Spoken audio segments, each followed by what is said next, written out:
Three, two, and one. Let's do this. The Cult of Hockey podcast by the faithful and for the faithful. I'm David Staples of the Edmonton Journal, and I'm here today with Bruce McCurdy. Hey, Bruce. Hey, David, how are you tonight? Well, that was a hell of a win for the Edmonton Oilers. So I'm in quite a good mood. They really needed a victory. So much better to be 8-6 than 7-7, especially with two more tough road games coming up. Mm-hmm. And it was a really hard fought and difficult victory, 3-2 over the Lightning of Tampa Bay. And Bruce, to start it off, I just want to say, our thoughts and hopes and what's that saying? Thoughts and prayers are with Evander Kane. That was a really scary injury. In fact, I couldn't watch it. I just fast forwarded all through that. I just couldn't watch what happened to him. Having his wrist was slit by a skate, and hopefully it sounds like he's okay. That's excellent news. Stable. I mean, first things first, Stable. he lived. I mean, Ah, you could get your wrist cut with a skate, David. I was freaking terrified when that yeah, first happened. it was horrible. So our, And our thoughts are with the guy, and hopefully you're okay, Evander Kane. And I'm sure every Oilers fan is feeling the same, living that and feeling the same thing. That was really tough, and hopefully he's not out forever here. Like it could be a while, so it we'll will see be a how that while. Don't see see how it how that can't be. goes.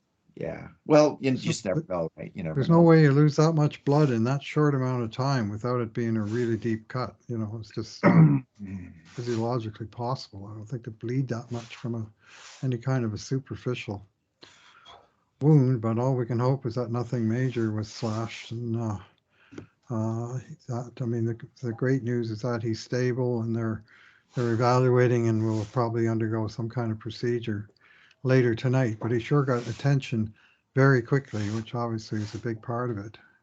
Yeah, I They mean were they that could happen at any like hockey game in Canada, injury like that, right? And when there's no like, at least it's at an NHL game with all of that right. medical personnel there to care for him. I just after it happened, I said to my wife, like, I'm gonna be putting a medical bag in my car. I've got a bunch of them from being a minor hockey coach. I'm just gonna put Mhm. one or two in my car, Well, so at good least we'll idea have some for multiple reasons, but to for have all it kinds of for stuff. hockey as well.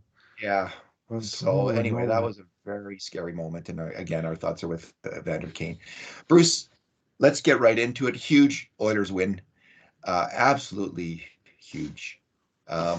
and we'll do. This is our two good things, two bad things, and two numbers podcast, but we're going to go with two good things each because we both got lots to say about this game. What is your first good thing? I could say good things about a whole lot of Oilers tonight, and in particular to a bunch of guys that were sort of on the cusp of the doghouse, who Not on the cusp, all Bruce. well, okay, In the they're dog. at least in the main floor of the doghouse, if not locked in the basement. But a whole bunch of guys like Fogle and Yamamoto and Puljujarvi and Murray and Campbell that were all sort of under the microscope for not having done a whole lot to help to this point, and I thought they were all excellent and played their asses off, to be frank. But I'm going to single out of that Warren Fogle, and specifically his first goal that opened the scoring during a, a very difficult start where the Oilers were outshot 10-1 and cut the uh, somehow they scored on the one, and Campbell stopped the 10. And I dropped a little note to you at that point saying the Oilers PDO is running 2,000 for this game at this point. But the one was a really, really good goal, and it was a shorthanded goal from the embattled penalty kill. I mean, you want to talk about in the doghouse, the entire penalty kill was in Chateau Chien after the last two games.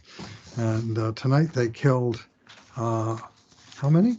Uh, they stopped, Or five or six. yeah, It was. yeah, 0 for 5. Tampa was 0 for 5, and in fact, -1 for 5 because Edmonton opened the scoring with a shorthanded goal on really a terrific two-man effort from Fogle and Ryan McLeod. that ended with the very unlikely result of Warren Fogle's first goal of the season and Ryan McLeod's first assist of the season. And they both deserve plenty of credit here. Fogle was the first guy that made a play in the neutral zone to chip the puck down into Tampa's territory. And that was just a hustle battle to get the puck a little deeper. And then McLeod was all over it. And he deflected the pass from one defenseman to the other, so Hedman couldn't really handle the pass. And then McLeod was all over Hedman and got a piece of another puck, and it went back out over the blue line. And he made, like, I think I counted 6 touches by McLeod, and they were basically all perfect to either control the puck, to spring it loose, to control it, or eventually to pass it to Fogle coming across the blue line. And Fogle got the puck between a little above the circles, but between the circles, and he had Victor Hedman scrambling back into position, and he fired a really wicked wrist shot through Hedman's skate, screen shot, right inside, if not tickling in off the post, past none other than Andrei Vasilevsky, widely regarded as the best goalie in hockey. So if you're going to get your first goal of the season, that's a pretty good way to do it, especially the night after he'd been the GOAT on the 1-0 goal that went the other way. And so this was again a game where the team that scored first never trailed and wound up winning in regulation, and that turned out to be a pretty huge goal. But it was a goal built on really good hard work by both players and excellent execution by both players. And there was a big yell in the McCurdy household when that one bulged to twine. Warren Fogle is a hard-working hockey player. Yeah. He is not the most skilled hockey player, but he works hard, and he got rewarded there. McLeod's, he had another really good pass. He set up Derek Ryan on a breakaway. I think that was the Ryan breakaway where Ryan couldn't get a shot on net. And then there was Fogle's other great play was the right at the end there, blocking that shot with 4 seconds left, going out and blocking that shot because Tampa Bay was. They were storming the Oilers. They were storming the Oilers. Bruce, my first good thing is on your list of players who were in the doghouse, and no one was more in the doghouse, I don't think, than Jack Campbell. What was his save percentage going into this game? I can tell you in a second here. He was struggling, Bruce. He was struggling, and he, as he said himself. He said his play was pathetic, and not too far from the truth. He was really having a hard time of it. So let me just see here. We got to go to the whole other to get a save percentage heading into the game. He was super solid, Bruce. Yeah. And right to the end, like in that, and as they were storming the gates right at the end, Stamkos, there was some really hard outside shots. And he got in front of everything. He was coming out, cutting down angles better. We didn't see the horrible rebounds that we've seen in the past. Both goals against were not his fault in the least. They were going in, right? And no goalie would have had those most likely, unless they got lucky. But there was a feeling from him like he was going to get it done tonight. He wasn't going to let in a bad goal. He was going to stop all the shots he needed to stop, and he did so. 35 saves. We do the grade A shots in the game today were let me see here, 14-13 for Tampa Bay, and the 5 alarm shots subset of they're going 33% of the time were 7-5 for Tampa Bay, and 2 of those 5 alarm shots came in the last 20 seconds, and there was 2 at the 8-minute mark, actually, that someone else stopped. We're going to talk about that in a second. But Jack Campbell was really good. He just he earned his money. So the expected goals were 4. You would expect on that a number of grade A shots and 5 alarm shots that Tampa would score a little bit more than 4 goals, probably about 4 goals that game. And they did not get 4 goals. So that was the goalie. This was the goalie win for the Oilers tonight. Their goalie outplayed the best goalie in the league. And kudos to Jack Campbell. He was a well-deserved first star. Huh. What's your according to Natural Stat Trick, Lightning had an edge in high danger chances of 18-13, but they actually had the Oilers with the higher expected goals, which I don't quite get that.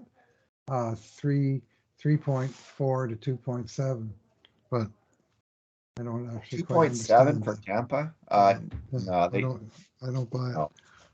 Jack Anyway, Campbell had an 874 save percentage heading into the game, mhm. so that'll go up a little bit. That'll start finally, you know, put together another game, a solid game like that, and he's out of this slump. So keep it going, Jack Campbell. Good work tonight. You were fantastic. Yeah, Bruce, what's your 946 he posted in this game, Campbell, and he was other than the poor puck distributing decision in his very first handle of the game where he shot it into the wrong corner. I thought he was just very cool. No rebounds. He was making good decisions when to cover the puck or when to keep it alive. He seemed square to the puck. And it could have gone one of two ways, David. On Saturday, like I heard his post game, and I understood where he was coming from when he started talking about being pathetic, and you could hear kind of a tremble in his voice and a quiver in his lip, and they're wondering, is this guy just kind of melting down and losing it?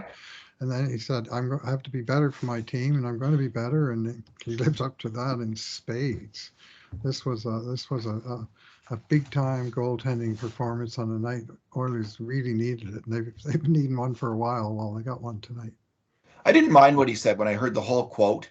When I Mm-hmm. just saw the pathetic part, I thought, oh, geez, why are you so Mm-hmm. down on him? But he did say, like, I'm going to be better. He Yeah, promised. no, he did, He and committed he to it. He was. committed to being better, Mm-hmm.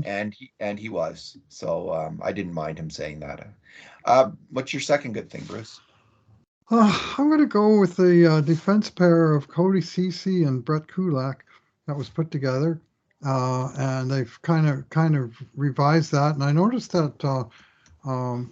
Well, I think everybody noticed that they were both out there in the last minute of the game with Darnell Nurse on the bench, who's been the Oilers' 5 versus 6 defender forever and very good at it, by the way. He's rarely the Oilers are rarely scored on in the 60th minute with the lead, and he's usually part of it. But I really liked Kulak's game. I thought he was intense. He was hustling. He was on the puck. He was making good decisions with the puck, and he was getting into good defensive positions, and not giving away a thing. And that's kind of Cece's game when he's on it. And last night he wasn't. Well, tonight he was, and I just thought those guys. I haven't yet had a chance to look at the matchups of who played the most. But Tampa's, uh, They got they, lots of good they players. got a lot of good players. Yeah, you're going to need at least two defense pair to face down all of their top guys. And I just thought they were, those guys were solid in first game together, and it allowed Nurse and Barry, and I thought they weren't bad as a pair either. I liked Barry's game again. I think Barry's been uh, pretty good this last while, actually. He got off to a really rough start, Tyson Barrie, to the year, and he has been excellent, Bruce, I would say, in the last, like if you split the season down the middle, the second half of this young season, Tyson Barrie really has gotten it together. And he got it together last year, too. He had a rough start, and then he played well. He played solid defensive hockey. I was a little surprised to see him on the top pairing, um, with Darnell Nurse. But he has been playing well. He's a veteran defenseman, so he should have it figured out by now. Even though he's a little guy, can get by NHL standards and get overpowered now and then. Um, he's holding his own defensively. I thought CC Yeah. and Kulak Bruce were really intense. I agree with you. Mm-hmm. I just noticed a raising of Kulak's intensity, and he's such an effortless skater. I think he can kind of get in that kind of effortless mode, which is good when you're skating and have the puck. You don't want to, you don't want to put pressure, you want to be smooth and cool. But sometimes he does need to amp it up and get those feet moving fast and charge in there and battle Mm-hmm. harder. And CC's had he's been struggling lately on the top pairing. I wrote a post earlier this week about how Nurse has been playing so well, and he proceeded by having the two worst games, I think, of his season to Well, date. last night was.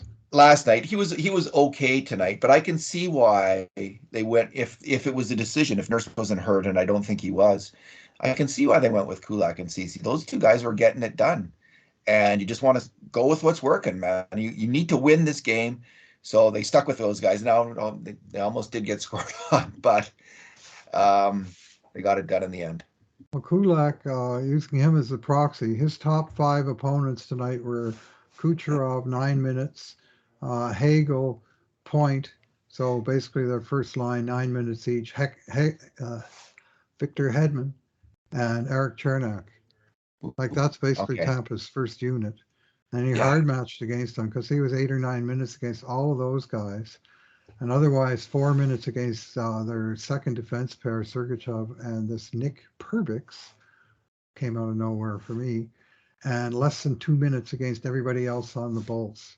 So they were really hard matched, and also Kulak led the Oilers' excellent penalty kill with 4 minutes and 26 seconds of ice time, and Cece just 4 seconds behind him. So they were tabbed and moved into the shutdown role, and Nurse was given a different role, I guess, with Barry. And if that's the solution, we'll see. It was the solution tonight, and good on the coaching staff for coming up with something different because what they were doing before wasn't working. So this Well, worked, at least tonight it did. they were fired up, Bruce. There's been all this talk about bringing back Chris Russell, so I think we got fired Yeah, up. I heard Uh, somebody talking about that the other day. Worried about their jobs, as they should be. Caroline Cowboys ready to ride in, my friends. All right, Bruce. My second good thing is both Ryan Murray's goal mouth saves with 8 minutes left in the game, and the refs' review of the play. So That was real close. that was real close, and it was kind of the Oilers had been playing actually pretty well after the early goal in the third period. After that, the Oilers have been playing pretty well. But they did back up on this play. They weren't aggressive, and Ryan McLeod wasn't aggressive. Derek Ryan was a little backing up. Murray was backing up a little bit himself. Then it goes on net, and this was the one mistake Campbell did make. He didn't get that puck dead. He didn't settle it down. He didn't kill it when it hit him. Mm-hmm. And it comes squirting out, and Darnell Nurse loses a battle at the side of the net, and Maroons put it in. Looks like he's put it in the net, except Ryan Murray's there. Last second, he doesn't give up on it, as no defenseman will in the NHL, and he keeps it out by the hair on his chinny chin. And then someone else almost puts it in, and Murray keeps it out again. There was two equally dangerous moments, and he kept both of those out. Good for him. Good for Ryan Murray. Johnny on the spot, Ryan on the spot there. Excellent play from Ryan Murray. It still was in the balance. And I just thought, man, if they disallow that Hyman goal, which was a pretty marginal call, frankly, was there a kicking motion? No, there was not a kicking motion. There was a movement of the foot, but was it a kicking motion? I don't know about that. Anyway, couple angles that kind of looked like a short kick with the he toe moved tap, his but foot forward, but you could say I it can was like see. I understand why they called it. Let's put it getting that his way. balance back. Anyway, if both those calls against the Oilers, that would have been extremely galling, but it didn't. And I'm not sure if they ever did look at the offside. I could never tell if that was offside, but it wasn't in the net. And No, did they say, Bruce? I might have. Did they actually say why they called it off? I didn't listen to the ref. I just Oh yeah, they called it. play. They called it because it didn't cross the goal line. Oh, that's what they said. Okay, Same as the one last night that hit the bar and went straight down. was So I was really shocked that the Oilers were calling for an offside review, and I was sort of going, "Why don't you wait and hear if it's even a goal before you challenge it?" Because it was so close. And I mean, the puck was on its edge, and part of it was over the net, over the goal line, but not all of it. Usually, puck on its edge. I mean, you don't. If you have to get the whole puck over the line, the standing up puck is a lot narrower than the flat puck. So it was there wasn't a lot of space left. And Murray, as you say, made 2 good plays and didn't have the usual catastrophe where your defenseman bounces it off the goalie's leg and back into the net, or off an opponent's skate and back into the net, because there's got bodies everywhere, right? But somehow Murray was able to make that play. And I thought generally Murray had a lot better game tonight. He played 15 minutes, 15 and a half minutes in this game as a would-be seventh defenseman, and Marcus Niemelainen only played 7.5, and that was really Murray who got the key time down the stretch, and he looked more like what he was advertised, a veteran, stable NHL defenseman, right?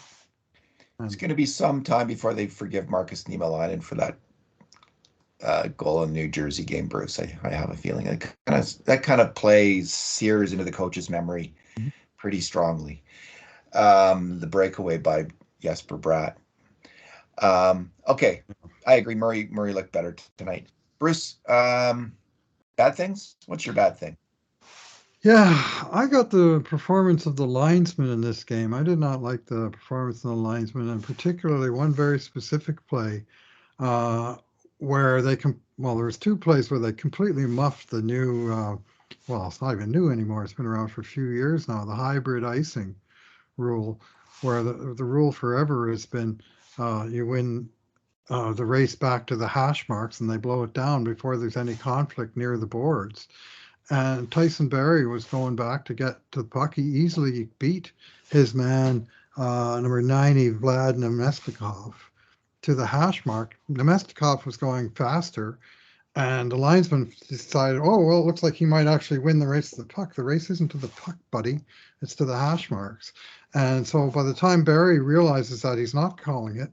And I watched the replay, and the linesman waved it off when both guys were basically on the goal line, and Nemestikov had inside position, and down went Barrie, ankles first, right into the end boards. The very play that rule was designed to prevent, because we saw so many players over the years, Pat Peake, that broke both of his heels crashing into the boards on an icing play, or one of Oilers fans will remember Taylor Fadoon, who broke his femur in an exhibition game and missed an entire season, because I had the occasion to interview Taylor Fadoon at training camp the year after that, and got the sort of first-hand account of not just the gruesome injury itself, but the months of recovery and that's a kind of very, because you got players going at high speed, and those end boards, they're hard and they don't move.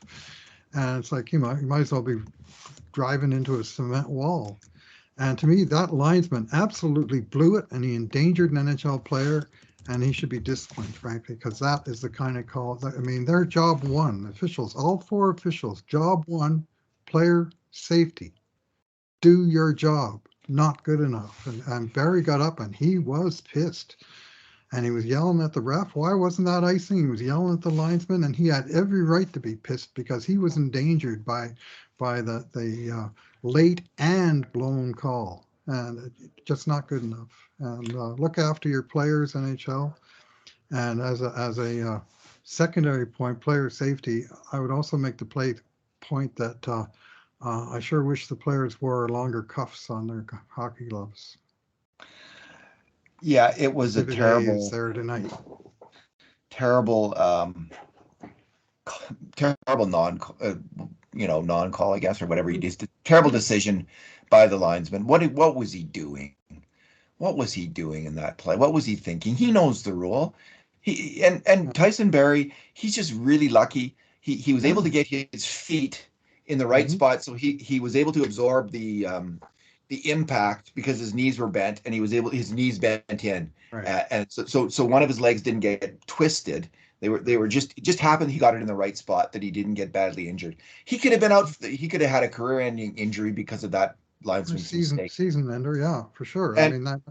well, yeah, at his age, he's not a young player. Like, if so, anyway, it could have been a very severe injury, and I don't know, suspension's in order, but that linesman owes Tyson Barrie an apology. Yes, absolutely. And I think that's the minimum, and I think Tyson Barrie might even let it go with, the Oilers might let it go with that, but he should, if he wants to be respected around the NHL, I'm suggesting that guy should make a phone call or go up to him after the game face to face and say, listen, I really blew that call. I'm sincerely asking for your forgiveness on that, because I put you in danger, and that was wrong of me. I just had a brain glitch, and that happens, right? Mistakes happen. And it was definitely a mistake, but it could have had dire consequences. Thinks it's 2008 and the race is all the way to the puck. Yeah, And, maybe he it just just had sort a. of, whatever. Anyway, it was a bad moment. And when Barry went down and stayed down for a second, I was, oh no. And thankfully he did bounce up, and I don't think he missed a shift, but he's a tough guy, Barry. He's pretty wiry. He doesn't ever seem to get um, He's solid. serious. Yeah, but he was not a happy guy, and he had every right not to be happy. And then the third period, there was one where Zach Hyman was in behind the Tampa guy at the hash mark, and they called that one icing. I don't know if it's the same guy, but it was the same crew, and so that's why I'm saying the linesman had a bit of a tough game. And if I'm the Oilers, I'm sending the tape of that play to the league and saying not good enough.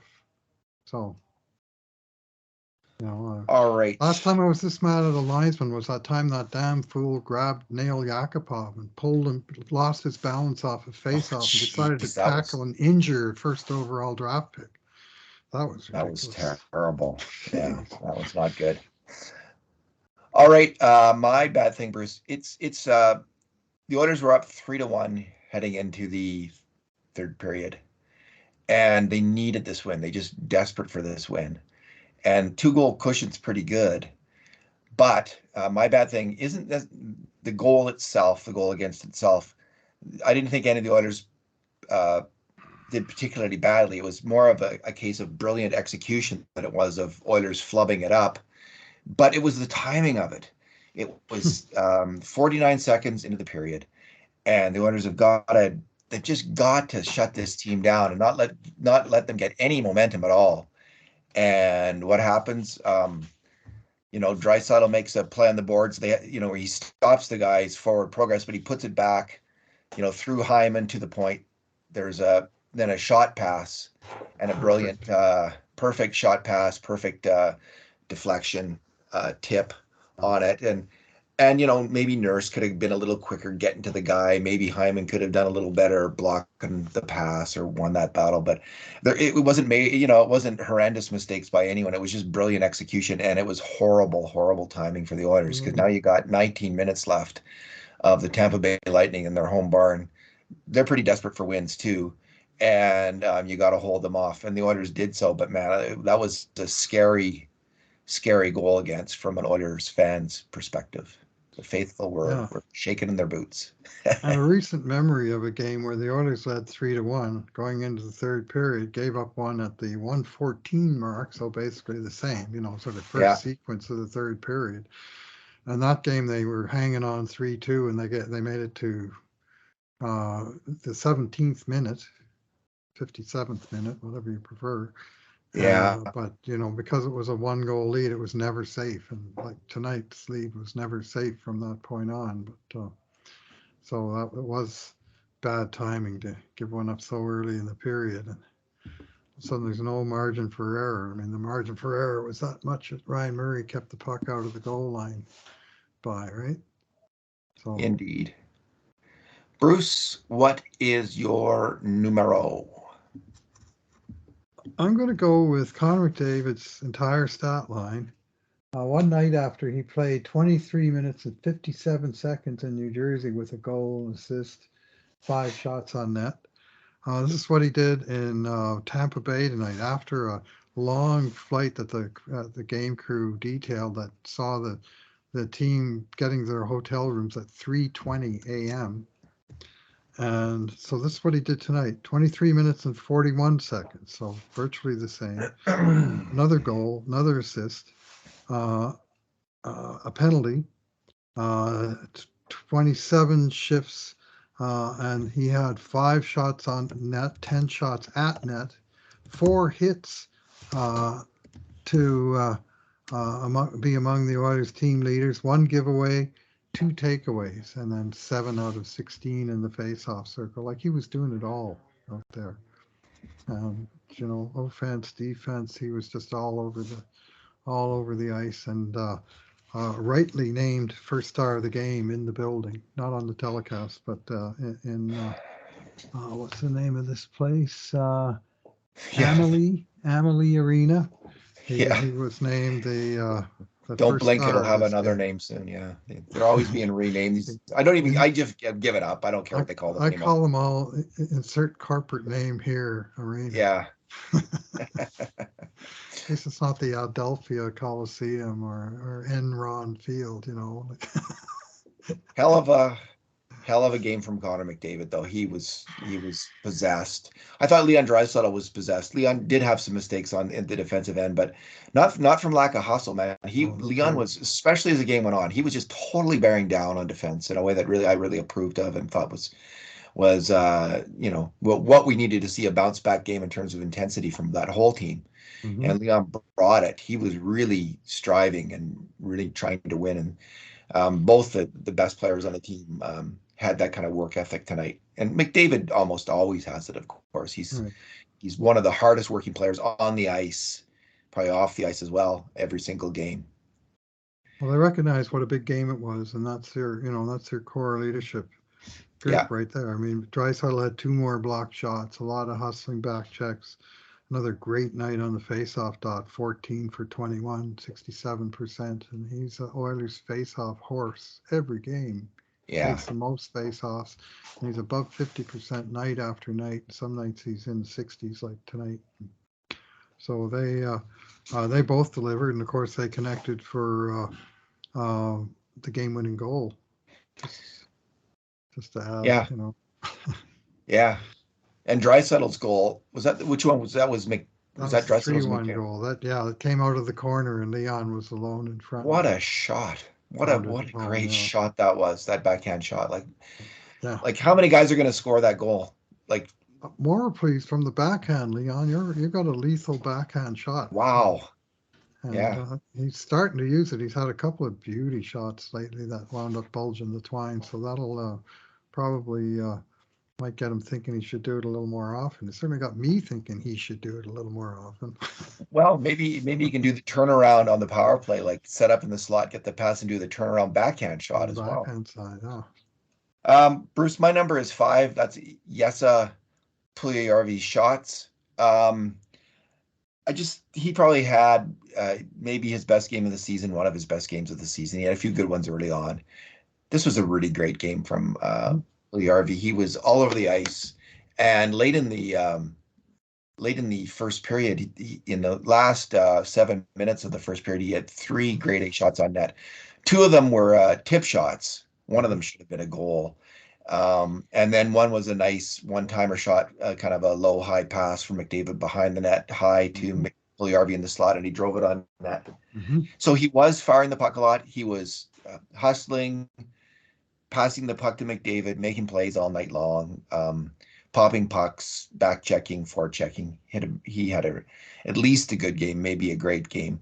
Would have been a great game, I guess, if he could have done more on the scoreboard. But I Yeah. expect he'll get a 7 or an 8 in terms of his game grade. That's what I would give him. I'm not sure which one, but good game.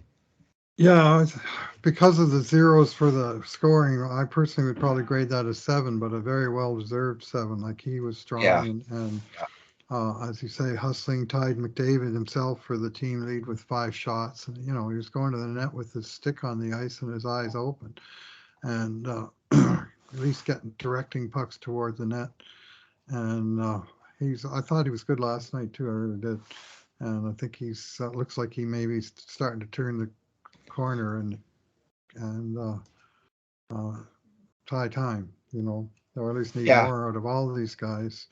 yeah, And Fogle, we talked about earlier, and Yamamoto, I thought he brought his A game tonight. He was just in there digging and winning battles and getting it out of the defensive zone and looking good on the penalty kill. 3 minutes on the penalty kill, 5 hits for Yamamoto in this game, led the forwards, and he was just aggressive and in and on the puck and in the battle.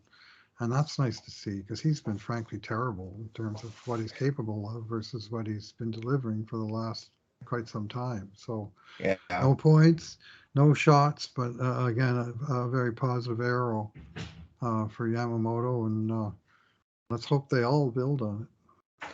There was one play, one of those grade A shots for Puljujarvi. He went to the net, and there was a defenseman coming to get him. And Yessa made a great play. He popped the defenseman's stick up in there. Usually, it's the defenseman who's popping the forward stick.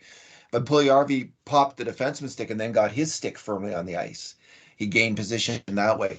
That kind of aggression was really good to see from Puljujarvi, like trying to dominate the game.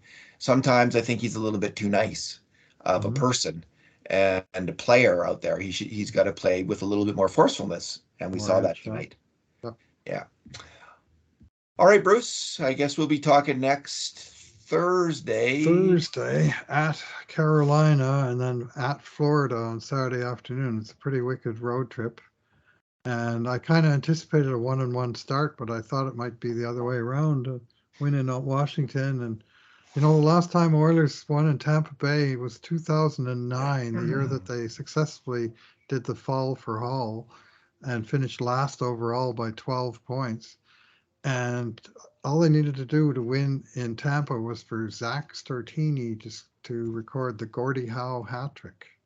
It was an amazing road trip early in that season where they had a line. Zach Stortini was playing center with Ryan Stone and who was the other winger, and they Robert Nilsson, and that was their fourth line, and Jeff Delorier was the goalie, and the Oilers went 5-0-0 on an Eastern road trip that included teams in Florida and Tampa were, they weren't all that great either, but it was this similar road trip, and they went 5-0, and it was a lot of fun, and a lot of people were saying you should be cheering for the Oilers to tank. We really need to tank and get the first overall pick. Well, we sure wound up tanking anyway, but that road trip was fun, and that Gordie Howe hat trick by Stortini, who I was a fan of, was a great moment. So I finally can say we won another game in Tampa since Zach Stortini was the hero.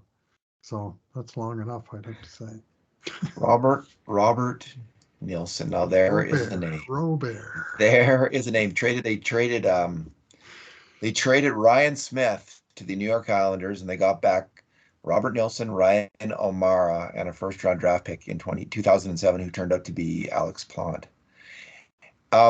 Bruce, and all three were number 15 overall draft choices. That's a really weird bit of trivia from that trade. That's the kind of trivia that only you would know, Bruce. And I say that as a compliment. I would remember. At the time, there was some buzz about it, but Robert Nilsson. I remember one time, I think it was McTavish who said he thought Robert Nilsson's going to be leading this team in scoring. And there was that hope that Robert Nilsson at one point would be, two-thirds as good as his dad and maybe, get 70 points in a season. I think I would have believed that at one point. Like he and Sam Gagner looked like those kinds of players initially for a short amount of time. When, their skill level was high, but they just to be that kind of scorer is extremely difficult in the NHL, and he just never his skill wasn't high enough, and he just never got it done in that regard. I wonder if he's not still playing, is he? I'll just have to check here. They got home from that road trip, David, and Pat Quinn marked their success by breaking up the line, promoting Robert Nilsson to the second line, promoting Ryan Stone to the third line, leaving Zach Stortini on the fourth line, which he practically defined his entire time here, and putting him back on right wing. And the magic went away, and there was no benefit from doing it. He should have just left them together while they were rolling, but Pat Quinn. 2007 and 8 with the Oilers, he had 41 points in 71 games. It was his first, really big year, pretty good year in the NHL, but he just never was able to replicate that. He did, Bruce, become a point-a-game player, but it was in the Swiss A-League with Zurich, where he did that for a number of seasons consecutively. He was a good player in that league. He retired for that league. He was totally, just a skilled player. Like Linus Omark, same kind of skill, dipsy doodler, small guy that's, got all kinds of skill, and the Swiss league is kind of the perfect destination. And a nice place to live and play, I understand. He retired in 2017, 18, Robert Nilsson. And Linus Omark he's still playing, and he is in the Swiss A-League. Oh man, he's scoring like crazy. He's in the top 5 in his league, something like 6 or 7 times in the last few years. It's like 2 or 3 different leagues. KHL a few times and Swiss League, and we saw the talent, David, Oh but God, did we ever? but it never did really materialize at the NHL level. But but he was a trickster, Linus Ullmark, and he had successfully transitioned to European hockey, which of course was his roots, and turned into a heck of a player. I saw him and saw a few of these guys play in the Spengler Cup a few times. I always enjoyed watching that for the style of hockey. Was he part Quite of Hope? often. Hmm? Was he He part of Hope? was. He was He the O in was the Hope. O. He was the He O was in the O in Hope. Hope. Hall, Oh, Omark, Puljujarvi, Eberle. there you And go. then that was in 2010. They were all rookies and they were all wingers. And then 2 years later, Omark was basically out of the picture and Yakupov came in, and I remarked that they changed hope into hype. Good line, Bruce. Good line. And unfortunately, that was pretty much all it was for that version of the rebuild. Don't build Indeed. around the wings. That's what I learned from that whole experience. Yeah. All right. Thanks for talking tonight, Bruce. Thanks for listening, everyone.